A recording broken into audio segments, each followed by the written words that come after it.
नमस्कार दोस्तों, आपका स्वागत है एग्जाम क्रैक SS1 में। अगर आप रेलवे, SSC, यूपी पुलिस या किसी भी एग्जाम की तैयारी कर रहे हो तो ये वीडियो आपके लिए बहुत ही महत्वपूर्ण होने वाली है, क्योंकि इस वीडियो में मैं आपके लिए जाता हूँ मैथ के इंपॉर्टेंट क्वेश्चन जो कि परीक्षा में बार बार पूछे जाते हैं। जिस तरह क्वेश्चन इस साइड में दिए गए उसी तरह क्वेश्चन आपके एग्जाम में भी आएंगे। चलिए शुरू करते हैं आज की क्लास। आज का क्वेश्चन नंबर पहला। देखिए, मैं आपके लिए हर तरह क्वेश्चन लेकर हूँ जिससे कि आपके एग्जाम में एक भी क्वेश्चन ना छूटे, और सबसे आसान तरीका आपको बताता हूँ जिससे आप क्वेश्चन को सबसे जल्दी कर सकें। तो ये क्वेश्चन नंबर हमारा पहला है। आपसे कह रहा है का लाशा क्या होगा। आपको देखिए, अब देखिए आपसे एलसीएम पूछ रहा है, एलसीएम, इसका एलसीएम क्या होगा। और तरीका देखिए, अब तरीका बदल गया क्वेश्चन का एलसीएम पूछने का। पहले क्या था, सामने संख्या देता था, जैसे मान लिया 5, 6, 15, इस तरह संख्या दे देता हमें, ठीक है। तो हमसे कहता है इसका एलसीएम बताओ। लेकिन अब देखिए क्वेश्चन को पूछने का तरीका कैसे दिख रहा है। स्क्वायर रूट 169, क्यूब रूट 27 और क्यूब रूट 64 और स्क्वायर रूट 144 का लाशाफा क्या होगा। देखिए अब तरीका देखिए आप क्वेश्चन पूछने का, लेकिन आप घबराए नहीं, ये क्वेश्चन भी बहुत आसान है। अब देखिए 144 का स्क्वायर निकालेंगे, आप स्क्वायर रूट लेंगे तो ये होता है 12। 64 का क्यूब रूट लेंगे तो ये होता है 4 का, 4 क्यूब रूट होता है 64। अब देखिए 27 का क्यूब रूट निकालेंगे आप, तो 27 क्यूब रूट होता है 3, ये 3 का क्यूब रूट होता है 27। और 169 इसका होता है, ये होता है 13 का। अब देखिए मैं आपसे ऑप्शन से भी करा सकता हूँ, लेकिन जब हमारे सामने क्वेश्चन बहुत आसान है तो आपको कैसे करना है। देखिए आपके सामने 4 और 3 दे गया है, 4 3 से 12 कटता है, 4 3 से 12 कटता है। तो हमें इसका एलसीएम निकालने का सबसे आसान तरीका है कि हम 13 को, और 13 में और 12 में कुछ भी कॉमन नहीं है, 13 और 12 में कुछ भी नहीं है। तो हम देखिए 3 से और 4 से 12 जाता है, 3 से और 4 से 12 जाता है, लेकिन 13 में और 12 में कुछ कॉमन नहीं है, यानी कि 13 में और 12 में कुछ कॉमन नहीं है। तो हमें इनका कर देंगे आपस में गुणा, 13 और 12 का गुणा करेंगे, 13 इंटू 12 करेंगे तो 13 दूनी 26 के 6 और हासिल 2, 13 कम 13 और 2 15, यानी कि 156। आपका एलसीएम आ गया 156। 156 किस ऑप्शन में है, ऑप्शन नंबर ए में है। 156 हमारा एलसीएम आ गया। देखिए कितना आसान क्वेश्चन है, लेकिन तरीका देखिए क्वेश्चन पूछने का कि इंसान क्वेश्चन को देखते ही घबरा जाएगा, लेकिन आपको नहीं घबराना है। चलते हैं हम अगले क्वेश्चन पर। इस क्वेश्चन में आपसे कह रहे हैं आरोही क्रम में व्यवस्थित आंकड़ों, यानी कि ये जो क्रम है वो आरोही क्रम में है। तो आपसे कह रहा है 7.11.12 x minus Y dot X plus Y dot 20, 21 और 29 की माध्यिका 16 है, तो x का मान ज्ञात कीजिए। आपसे पूछ रहा है कि x का मान ज्ञात कीजिए। तो देखिए इनकी माध्यिका निकालने के लिए हम सबसे पहले हमें क्या नॉलेज होना चाहिए, हमें सबसे पहले पद गिनना चाहिए। पद कितने होंगे, 1 2 3 4 5 6 7 8, यानी कि हमारे पद जो दिए गए n बराबर दिए गए 8, n बराबर दिए गए 8। तो जो हमारी माध्यिका होगी वो क्या होगी, बीच की होगी। दी जैसे कैसे होगी बीच की, मान ली हमारे सामने संख्या दी गई 1 2 3 4 5 6 7 और 8, ये संख्या है हमारे सामने, ठीक है। तो हमें इनकी माध्यिका निकालना है। क्या नंबर है, ये 8 नंबर है। जब इनकी माध्यिका निकालेंगे, देखिए शुरू के 3 इधर छोड़ देंगे और शुरू के 3 इधर से छोड़ देंगे, लास्ट के 3 छोड़ देंगे। शुरू से 3 छोड़ दिया और लास्ट से 3 छोड़ दिया, क्योंकि n बराबर हमारा शम है, n बराबर हमारा शम है, यानी कि 8 दिए गए हैं। तो 8 क्या है, एक सम संख्या है। और विषम होती, जैसे मान ले ये n बराबर 7 आती, तो हम इसे करते n प्लस 1 और बटे 2 कर देते, ठीक है। तो हमें कैसे करेंगे, देखिए अब ये दी गई तो हम 3 इधर छोड़ दिया और 3 इधर से छोड़ दिया हमने, तो बीच में जो चीज 4 और 9, सॉरी 4 और 5 बची, 4 और 5 का योग करेंगे तो 9 और बटे 2 कर देंगे, तो इसके ये आएगा 4.5, ये इसकी माध्यिका आ जाएगी, ठीक है। 4.5 इसकी माध्यिका आ जाएगी। लेकिन क्वेश्चन में पूछ रहा है हमसे एक्स का मान पूछ रहा है। तो देखिए क्वेश्चन कैसे करेंगे, 3 शुरू के, जैसे क्योंकि जो हमारे पद है वो आरोही क्रम में है, तो 3 हमने शुरू से छोड़ दिए और 3 छोड़ दिए लास्ट से। अब बीच में बचा x माइनस वाई और x प्लस वाई बचा, तो इसकी हम माध्यिका निकालेंगे x माइनस वाई प्लस और x प्लस वाई और बटे 2 और 16 बराबर दी गई है, इनकी माध्यिका दी गई है आपकी 16। तो देखिए अब हम इसे काट लीजिए, यहाँ माइनस का वाई है और यहाँ प्लस का वाई है, ये कट गया, तो ये अब हो जाएगा 16 बराबर दी x और x जोड़ेंगे तो ये जाएगा 2x बटे 2। अब देखिए 2 से 2 कट जाएगा, 2 से जब 2 कट जाएगा तो x बराबर आ जाएगा 16, यानी कि आंसर है x का मान क्या होगा, x का मान होगा 16। ऑप्शन नंबर डी हमारा आंसर आ गया। देखिए ये वो तरीका है जिससे क्वेश्चन बहुत ही आसानी से होता है। अगर आप इसे बेसिक तरीके से करते तो आपको काफी टाइम लगता। मैंने क्वेश्चन को आपको डायरेक्ट ही करा दिया। चलते हैं हम अगले क्वेश्चन पर।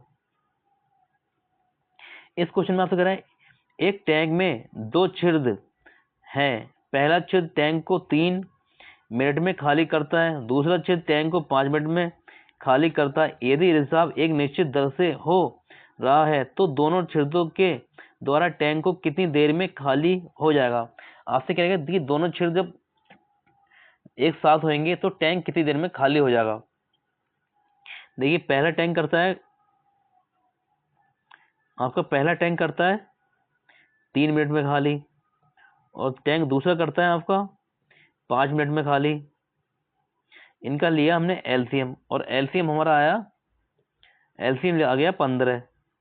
जब एलसीएम का 15 आया तो हम 3 से डिवाइड देंगे 15 को तो ये आएगा 5 और 5 से डिवाइड करेंगे 15 को तो ये आएगा 3। यानी कि पहला टैंक एक बार में 5 खाली करता है और दूसरा टैंक एक बार में 3 खाली करता है। और हमारा टोटल जो टैंक है उसकी कैपेसिटी कितनी है, वो होती है, वो है 15। देखिए जो हम एलसीएम लेते हैं, जो हमने 15 एलसीएम लिया, यही हमारी टैंक की टोटल कैपेसिटी होती है। ठीक है, अब हमेशा ये याद रखना, अपने दिमाग को ज्यादा फालतू मत चलाना। एलसीएम जो एलसीएम आए वही आपकी टोटल कैपेसिटी होगी। आप हमेशा इतना याद रखना कि आपका अगर टाइम वर्क में पूछा जाएगा आपको कुछ काम कितना होगा, तो काम के लिए क्वेश्चन आए तो हम उसे टोटल काम ये मानना, और टैंक के लिए आया तो हमको टैंक की टोटल कैपेसिटी हमेशा एलसीएम को ही मानना है आपको। तो देखिए ये हमारी टोटल 15 कैपेसिटी टैंक की है और दोनों को हमने योग करा, क्योंकि हम तो कह रहे हैं दोनों टैंकों को एक साथ खाली, मतलब एक साथ खोल दिया जाता है। दोनों छेदों के द्वारा टैंक को कितनी देर में खाली हो जाएगा। जब दोनों को एक साथ खोला गया है तो दोनों को हमने योग करा, 5 और 3 ये 8 हो जाएगा और 8 से 15 को भाग देंगे तो 8 एकम 8 और बचे 7 बटे 8, ये हमारा आंसर आ जाएगा। ये किस ऑप्शन में दिया गया है, ऑप्शन नंबर डी में दिया गया है, यही हमारा आंसर हो गया। चलते हैं हम अगले क्वेश्चन पर। देखिए इस क्वेश्चन में आपसे कह रहा है रूट 214 प्लस रूट 107 प्लस रूट 196 का मान है। आपसे इसका मान पूछा, इसका कि मान क्या होगा। तो देखिए हमेशा याद रखना, आप इस क्वेश्चन को कभी शुरू से मत करना, शुरू से कभी मत करना। आपसे क्वेश्चन कभी होएगा ही नहीं आप शुरू से करेंगे।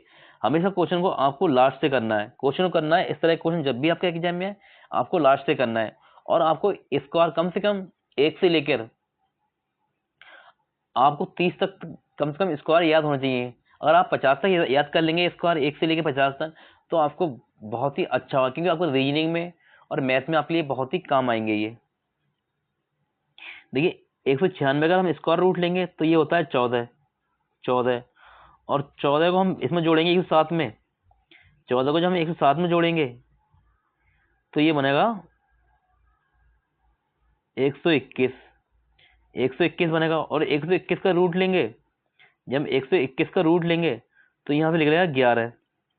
जब ये 11 यहाँ से निकला और 11 हम जोड़ेंगे 214 में, जब हम 11 214 में जोड़ेंगे तो ये बनेगा रूट 225।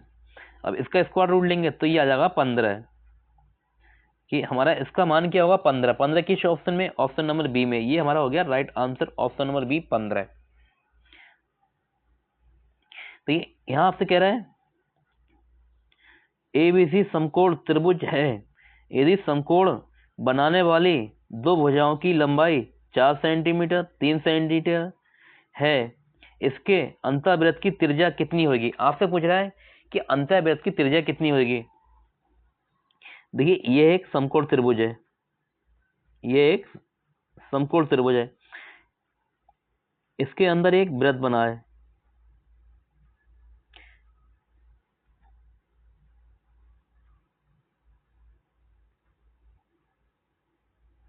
इसके अंदर एक ये वृत्त बना है। तो आपसे पूछ रहा है कि इसकी त्रिज्या कितनी होगी, यानी कि जो होगी इसकी त्रिज्या कितनी होगी, ये पूछ रहा है आपसे। ये आर, यानी कि आर पूछ रहा है। तो आपसे पूछ रहा है इसके अंदर जो है इसकी त्रिज्या कितनी होगी। तो देखिए इसकी दो भुजाएं कितनी दी गई हैं, ये दी गई 3 सेंटीमीटर, ये है 4 सेंटीमीटर। तो ये भुजा कितनी होगी? देखिए एक ट्रिपलेट होती है 3 4 और 5, तो इस हिसाब से डायरेक्ट ये 5 हो जाएगी, ये वाली भुजा 5 हो जाएगी। ठीक है, अगर आपको ये वाली भुजा इस तरह से ट्रिपलेट याद ना हो, 3 4 5 ये ट्रिपलेट होती है। ठीक है, ये आपको क्वेश्चन को आसान बनाने की होती है कि अगर ट्रिपलेट आपको याद है तो क्वेश्चन आपको में क्वेश्चन हल करेंगे तो आपको बहुत टाइम बच जाएगा, इसलिए ट्रिपलेट याद करना ही आपको बहुत जरूरी है। तो ये हमने ट्रिपलेट याद थी तो हमने दो भुजाएं दी गई 3 और 4, तो हमने 5 भुजा में डायरेक्ट लिख दी 5। अगर आपको ट्रिपलेट याद नहीं है तो आप क्या करेंगे, 3 और 4 का स्क्वायर करेंगे, 3 और 4 का स्क्वायर करेंगे पाइथागोरस प्रमेय के द्वारा।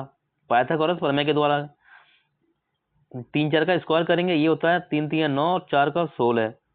और जब इस पर रूट लाएंगे तो ये जगह 25, 25 और 25 से बाहर आ जाएगा 5। इस तरह से आपकी ये भुजा 5 आ जाएगी।